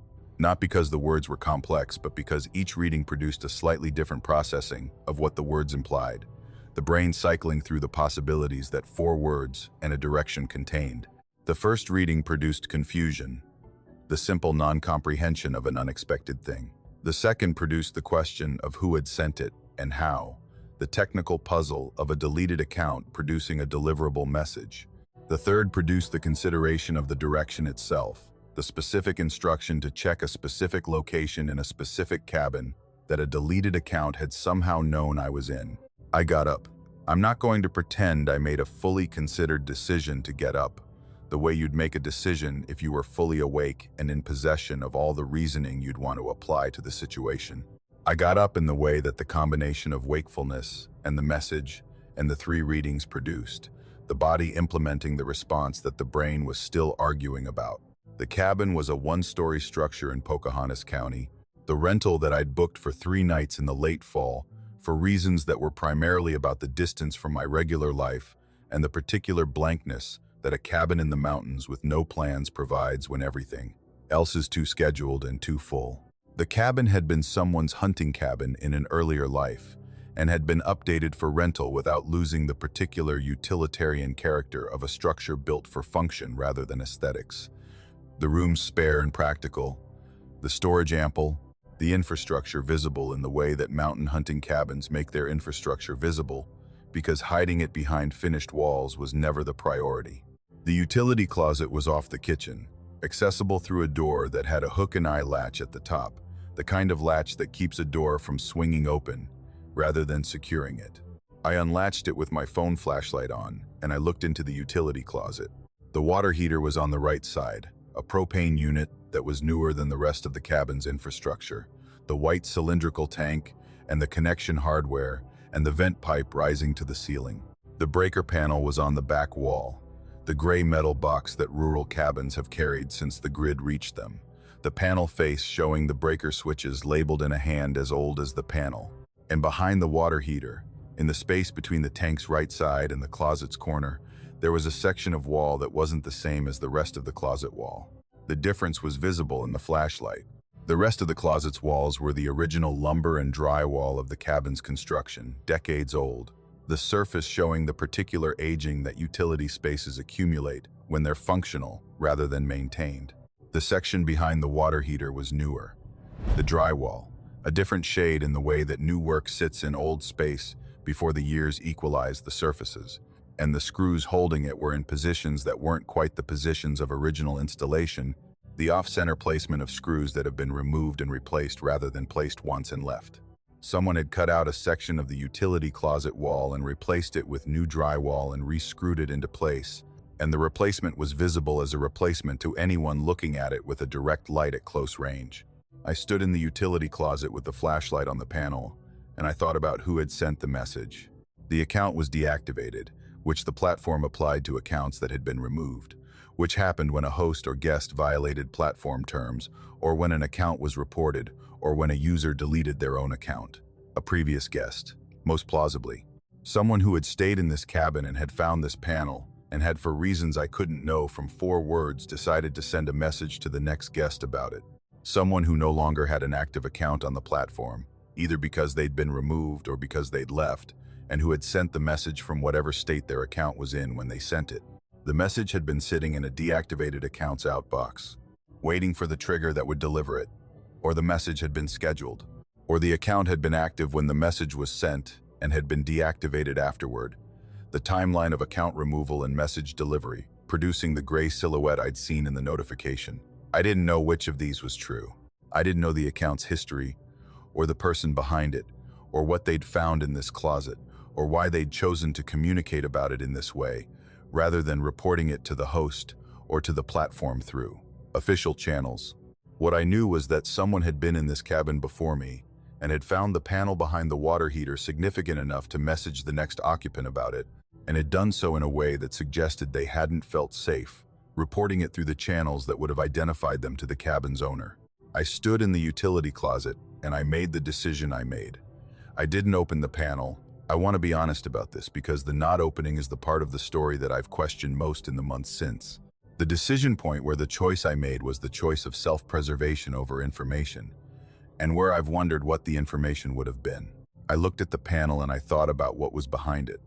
The range of things a person could conceal in a section of replaced drywall in a utility closet in a remote cabin, and the range ran from mundane to things I didn't want to find at 11 at night alone in Pocahontas County, with the closest town 20 minutes down a mountain road. The not opening was not cowardice. Exactly.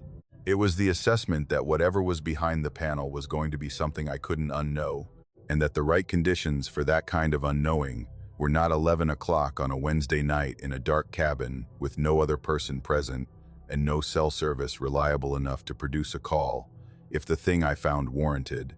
1. I latched the utility closet, and I went back to the bedroom, and I did not sleep for the rest of the night. I lay in the bed and I looked at the ceiling and I listened to the cabin sounds and I thought about the deleted account and the 4 words and the person who had stayed in this cabin before me and had left that message for whoever came next, specifically and deliberately, addressed to the platform rather than to a phone number or an email, because the platform knew who was staying in the cabin on any given night, and a platform message would reach that person. They had sent it at 11 o'clock, because 11 o'clock was when they'd found it, or because 11 o'clock was when the conditions that had made them find it had repeated in my stay. or because 11 o'clock was when something about the cabin had produced the need to send the message that had been waiting. I drove home in the morning. I didn't complete the 3-night stay. I messaged the host from the car on the county road, where the signal was sufficient, and said I had to leave early for personal reasons. And I asked no questions about the utility closet, because asking questions about the utility closet from the road seemed better than asking them from the cabin. The host responded within the hour, with the expected expressions of regret and the reminder about the cancellation policy, and nothing else.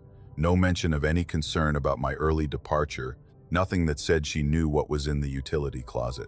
I reported the message in the panel to the platform's trust and safety team when I got home. The report asked me to describe what I'd found, and I described the message in the panel and the drywall replacement without being able to say what was behind it because I hadn't looked. The team responded 2 days later, saying they'd reviewed the account history of the deleted sender and found it was a guest account that had been self-deactivated approximately 3 weeks after a stay at the same property. Self-deactivated rather than removed for violations. They said they'd flagged the property for review and would be in touch if they needed further information. They have not been in touch. 3 weeks after their stay, the previous guest had closed their Airbnb account, not deleted it the night they found the panel, not reported it, and moved on. 3 weeks later, after they'd been home and had time to think about it, and had made some determination about what the correct response was, and had arrived at the determination that the correct response was to close their account, but first to leave a message for whoever came next.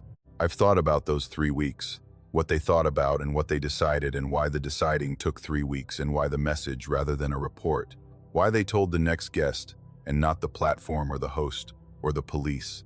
And I've thought about the panel, about what's behind the replaced drywall in the utility closet of a hunting cabin in Pocahontas County, behind a water heater, in a space that someone cut out and enclosed with a precision that said they'd done it carefully and with time and with the expectation that it would stay closed. I don't know what's back there. I've decided that I may never know, and that this is the decision I can live with more comfortably than the alternative. The panel is there, the cabin is still listed, other guests have stayed since, and the deleted account's message is still in my platform inbox. I haven't deleted it. 4 words from a gray silhouette, sitting in my messages at the timestamp of 11 p.m. on a Wednesday in November, sent from an account that no longer exists by a person who knew what was in that closet and decided that telling me was the most they could do. And I still wonder what they found that made them decide to close their account and say nothing official about it and warn only me. What they found that required the 3 weeks of thinking before they could figure out what to do with what they knew. The screenshot habit started after a trip 2 years before McDowell County, where a listing had misrepresented the road access, and the host had subsequently edited the description after I'd booked and before I'd arrived, the change producing a discrepancy between what I'd agreed to and what the listing showed when I tried to reference it during the trip. The edit had been minor and the trip had been fine, but the experience had produced in me the specific awareness that platform content was mutable, that listings could be changed after booking, and that the version of the listing I'd relied on when I made my decision was not necessarily the version I'd find if I went back to look. I started screenshotting the relevant sections of listings before I finalized bookings, the photographs and the description and the reviews, the habit of a person who has learned that the record she makes herself is the only record she can be certain of. I'm telling you this because the screenshots are the foundation of everything I'm going to describe. The thing that kept the story from dissolving into uncertainty about my own memory, and that made the discrepancy, when I found it, something I couldn't explain away. I had the documentation. The documentation showed what the listing contained on the day I booked. What the listing contained when I checked it on Saturday was different from that documentation in specific and significant ways, and the host told me with flat certainty that the listing had always been what it was on Saturday and had never been what my screenshots showed it had been on the day I booked. The cabin in McDowell County was in the hills north of Marion, a property that the listing described as a renovated hunting cabin, 2 bedrooms, wood stove, a creek running along the property's eastern edge, and the particular isolated character of a western North Carolina mountain property that sat at the end of a private road and had no other structures visible from any window.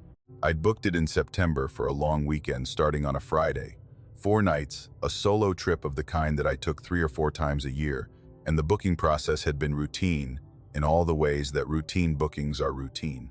I'd read the listing carefully, I'd checked the host's history, and I'd read the 11 reviews that the listing displayed.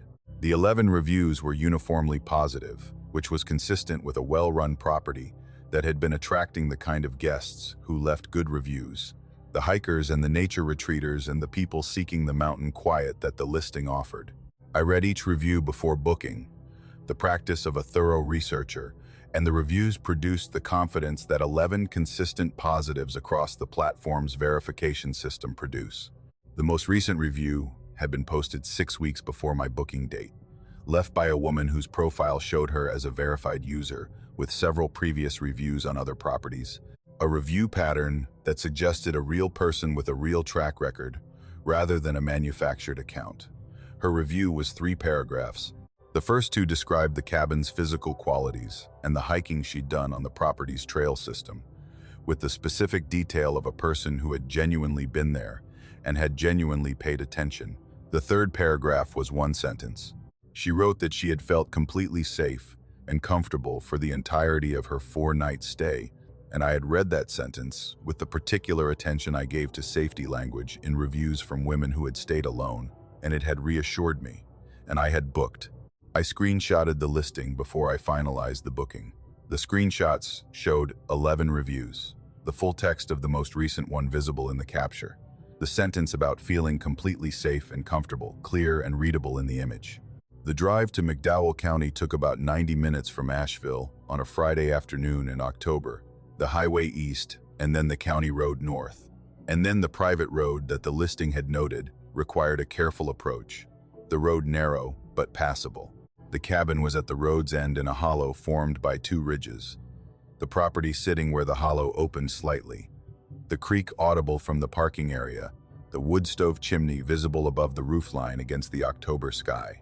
I unlocked the front door with the key that the lockbox held, and I walked through the rooms, and the cabin was the photographs, to the renovation, careful, and the proportions right, and the creek audible through the back window in the particular white noise of moving water over stones that mountain creeks produce.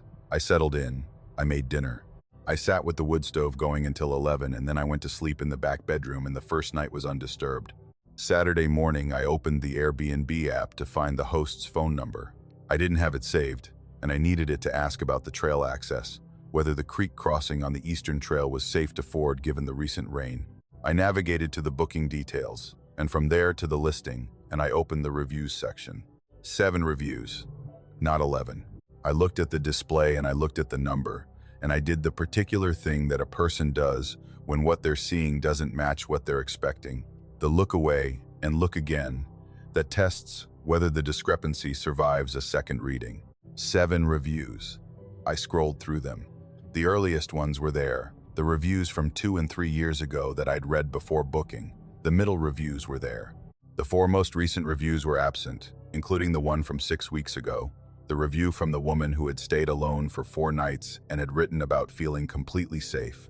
I opened my screenshots. The phone's camera roll showed the pre-booking captures, the timestamp in the image metadata confirming the date I'd taken them, and the screenshots showed 11 reviews, the full display visible, the most recent review present and readable in the capture, the sentence about feeling safe and comfortable there in the text. I called the host.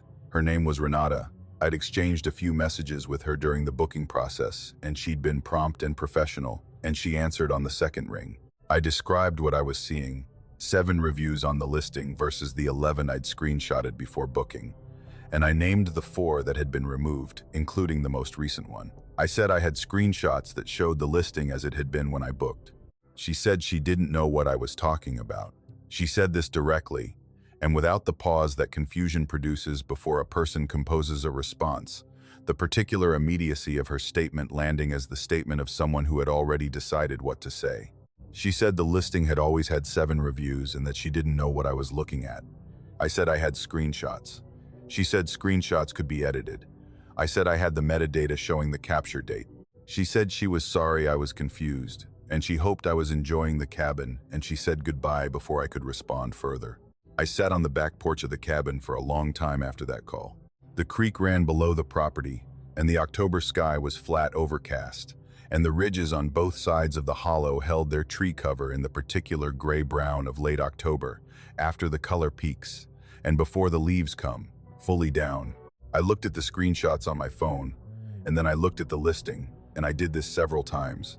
The comparison, each time producing the same result.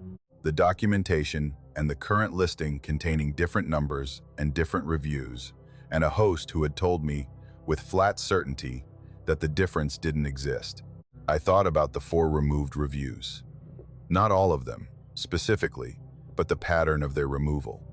The 4 most recent reviews gone, and the 7 older reviews remaining. The filtering of the record toward the past and away from the recent. If you were removing reviews for a specific purpose, the recent ones were the ones you'd remove, because recent reviews reflected the current condition of the property and the current guest experience, and the older reviews reflected a condition that might have changed. If the current condition was the thing you needed to obscure, the recent reviews were the ones that needed to go. I thought about the woman who had stayed alone for 4 nights 6 weeks ago. I thought about her 3rd paragraph, the single sentence about feeling completely safe. I'd read that sentence before booking as confirmation, as the specific reassurance that a solo female traveler needed from a review left by another solo female traveler. I now thought about it differently. The sentence was specific about safety in a way that reviews usually weren't specific about safety, the way that reviews become specific about safety when safety was something the writer had thought about consciously during the stay, when it had been present in her mind as a consideration rather than an assumption. She hadn't written that the cabin was beautiful. She'd written that she'd felt safe. The distinction was the kind of distinction a person makes when safety was the thing they'd been paying attention to. Her review was gone. 3 other recent reviews were gone. The host had removed them and was telling me they'd never existed. I spent Saturday thinking, and on Sunday morning I made the decision I made, which was to stay through the weekend and to be careful, not to leave immediately. Because leaving immediately felt like a response to a threat I hadn't clearly identified, and staying felt like the choice that kept the situation knowable while I gathered more information. I kept my car packed from Sunday forward, the bags in the trunk rather than inside, the car positioned in the driveway facing out toward the road. I varied the time I went to bed and the time I woke up. I kept the doors locked and I didn't tell anyone locally that I was alone. On Monday morning, my last day, I drove down the private road and stopped where it met the county road, and I sat there and I called 2 of the reviewers whose reviews were still on the listing, the ones from 2 years ago whose names and general location I'd been able to find through the platform's public profile system. I reached one of them, a man who had stayed with his wife and children, and I asked about his stay. He said it had been fine. The cabin was as described, lovely property. I asked if anything had struck him as unusual. He said no. I said I'd noticed some recent reviews had been removed, and I wondered if he knew anything about it. He said he didn't, and then he was quiet, and then he said there had been a woman at the county sheriff's office when he'd gone in about an unrelated matter a few weeks after his stay. He'd overheard her mentioning the cabin road. He hadn't thought anything of it at the time. He didn't know what the conversation had been about. I filed a report with the McDowell County Sheriff's Office. When I got home, the full account, the screenshots, and the removed reviews, and the host's denial, and the information about the woman at the sheriff's office. The deputy who took the report asked for the screenshots by email, and I sent them. He said he'd look into the property history and be in touch. He has not been in touch in the 6 months since. I checked the listing last month. 5 reviews now. The 7 from before my stay reduced by 2 more in the intervening months. The listing accumulating the particular silences that a history of removal produces, the record becoming thinner as the recent evidence disappears. I have my screenshots, all of them, from before the trip and from the day I discovered the discrepancy. The timestamps in the metadata, establishing the timeline with the precision that digital records provide. The documentation is real, and it shows what the listing contained and what it no longer contains. And the gap between those 2 things is the gap where the woman who felt completely safe used to be, and the 3 others whose stays produced reviews that needed to be removed. And whatever it was about the recent experience of that cabin that made Renata decide, each time, that the most recent accounts were the ones she couldn't afford to let stand. I don't know what happened in those 4 stays. I don't know what the woman wrote about in the parts of her review that went beyond the safety sentence, because the safety sentence was the only thing I captured in my screenshot. The rest scrolled below the frame. I don't know what the other 3 removed reviews said. I know the sentence. I know she wrote it specifically, with the precision of someone for whom safety had been a conscious presence during those 4 nights alone. I know the review is gone. I know the host said it had never existed. And I know that my stay was fine, that I drove home without incident, that the cabin in McDowell County produced no event I could point to as the reason the recent reviews were disappearing. Which might mean I was lucky, or which might mean the thing that produced the other reviews was patient enough to wait for the right conditions, and the right conditions didn't arrive during my 4 days, and that I left before they did. I want to start with the message itself, because the message is the thing that everything else organizes around. The fixed point that the rest of the experience only became fully disturbing in relation to. On its own, a checkout message in my sent folder that I didn't send would be a security concern, a password change, and a platform report. The inconvenient but manageable evidence of an account breach that happens to millions of people and that the remediation process exists to address. It was one sentence in that message that converted a security concern into something I haven't been able to fully process in the 8 months since the trip to Clay County. The sentence said I didn't find anything. 4 words at the end of an otherwise ordinary checkout message, sitting after the thanks and the compliment about the property, and the specific detail about the fireplace wood that I'll come back to. I didn't find anything. Not a sentence a guest writes. Not a sentence that belongs in the vocabulary of a checkout message in any framing I can construct. A sentence that belongs to a different conversation entirely. The conversation that happens when someone has been looking for something in a space and is reporting the results of the search to the person who directed the search. I didn't find anything is the message you send when you had a task, and the task produced no result. It is not the message a guest sends to a host when they're thanking them for a pleasant stay. The trip to Clay County had been a good one, or I'd believed it was a good one until I got home and opened the app. 3 nights in a cabin outside Hayesville. A solo working trip that I'd planned around the October weather and the particular isolation of the Hiwassee Lake area. The property sitting on a ridge above the lake, in the kind of position that the listing photographs had shown as spectacular, and that the actual visit had confirmed as exactly that. The cabin was well run, the host a woman named Leah whose communication was warm and timely, and who had the reviews of an experienced host who cared about the guest experience. I arrived on a Wednesday, and I left on Saturday, and nothing during the 3 days had produced any alarm, any discomfort, any of the observations that had produced alarms and discomforts on other trips to other cabins. The days were work and hiking and the wood stove in the evenings. The nights were quiet. I had woken Saturday morning at 7:30, feeling the particular well-rested quality of 3 good nights at elevation, packed without hurrying, taken a last look at the lake view from the back porch, and driven down the mountain toward the highway. I didn't open the app on the drive home.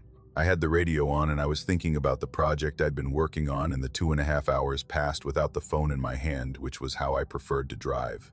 I got home at approximately 10:30, unpacked, made lunch, and sat down to leave Leah a review, which I did for the properties that warranted one and the Clay County cabin warranted one. I opened the app and navigated to the messages section, and I saw the message in my sent folder before I reached the review interface. The notification marker on the sent folder showing recent activity that I hadn't generated, and I opened it.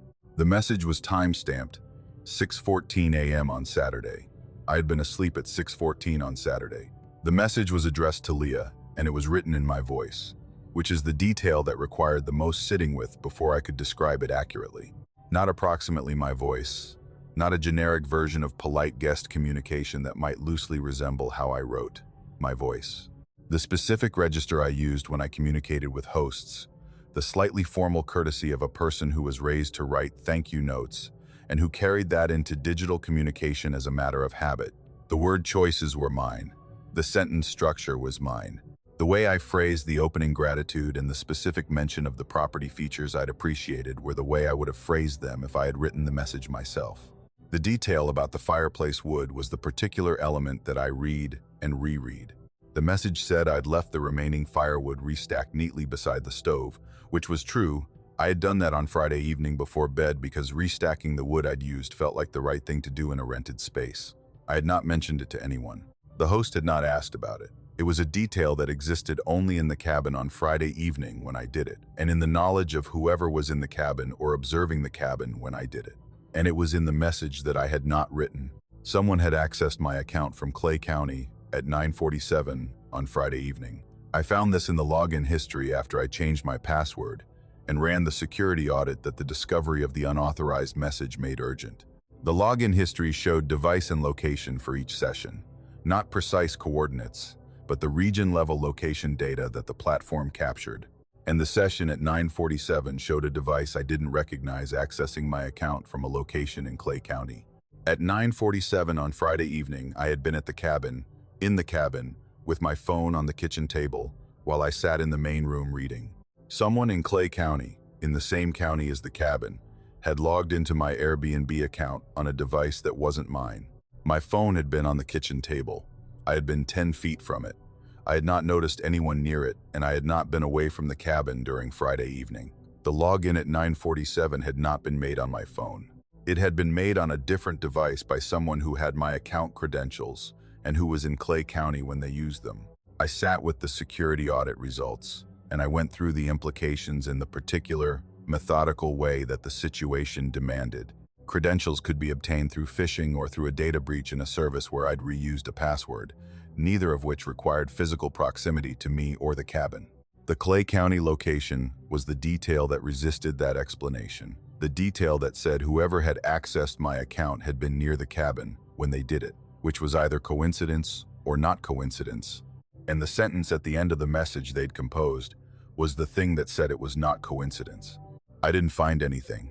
Whoever accessed my account on Friday evening and composed a checkout message in my voice and scheduled it to send at 6:14 the following morning before I would be awake had included that sentence. A sentence that made no sense as a guest communication and complete sense as a report, as the response to a question or a direction, as the message you send when you've been asked to look and have looked and the looking produced nothing. Someone had been in the cabin or had had access to information from the cabin and had been looking for something and had composed a message in my voice at the end of that looking to report to the host or to whoever the host was representing that the search had produced nothing. I hadn't found anything either, not consciously, not in the way that the sentence implied someone had been worried I might find. I had done 3 nights of hiking and working in wood stove evenings, and I had found the cabin exactly as represented, and I had left without anything unusual occurring. Whatever I was not supposed to find, I had not found it. I filed a report with Airbnb's trust and safety team, describing the unauthorized login and the composed message and the sentence. The team responded within 48 hours, which was faster than I'd expected, and said they were investigating the account access and had flagged the property for review. They said the login originated from a device that they were attempting to identify and that they would update me as the investigation proceeded. They have not updated me in 8 months, which I've come to understand as the silence of either an ongoing investigation or a closed one that produced no actionable result. I reported the login to the Clay County Sheriff's Office. The deputy who took the report was attentive and asked good questions, and said he'd follow up with Leah's property address in the context of any existing cases in the area. He called me back 3 weeks later and said he hadn't found any active cases that connected directly to what I'd described, but that he was keeping the report on file. He said he would reach out if anything developed. He has not reached out. Leah responded to my review, which I left honestly and without the specific detail of the message because I didn't know yet what the message meant and because the platform review system was not the right place for it. She responded warmly, the standard host response to a positive guest review, and nothing in her response indicated she had received or read the message that had been sent in my name, or nothing in her response indicated that if she had received it, it had produced anything other than the ordinary satisfaction of a checkout that went smoothly. Or she knew exactly what the message contained, and the response was what a response looks like when you're managing the communication of a situation that needs to remain unremarked. I've thought about the fireplace wood detail most. It was in the message because whoever composed the message needed it to be believable, needed the message to read as genuinely from a guest who had been in the cabin and had been attentive to its details. The detail was accurate because the person who composed the message knew it was accurate, which means they knew what I had done on Friday evening in the cabin. They had been watching or had access to someone who had been watching, and the watching had produced accurate information, and the accurate information had been used to write a message in my voice. The message that ended with a sentence about not finding anything. My account is still active. I changed the password and I enabled two-factor authentication, and the account has shown no unauthorized access since Clay County. I still use the platform. I still book mountain cabins, and I still go to them alone, and I still make the assessment that the risk is manageable and that the experiences are worth the risk. But I think about the sentence. I didn't find anything. The report of a search that produced nothing, sent in my name to a host from an account that someone in Clay County accessed while I was in the cabin they'd rented me. The relief that the sentence implies on the part of whoever directed the search. The particular relief of whatever wasn't found staying unfound. I don't know what they were looking for. I don't know what I was supposed to have found and didn't. I don't know whether the not finding was the result of it not being there to find, or the result of me not looking in the right places. I hiked and I worked and I sat by the wood stove and I looked at the lake view and I felt safe. And I left and I drove home and made lunch, and it was the most ordinary good trip until it wasn't. Whatever I was supposed to find in that cabin in Clay County, I didn't find it. Someone was relieved about that. Someone composed a message in my voice to report the relief. And somewhere in the county where the Hiwassee Lake sits in the October Mountains, there is a thing I didn't find that is still there, still unfound, still waiting for the guest who will be looking when they should be.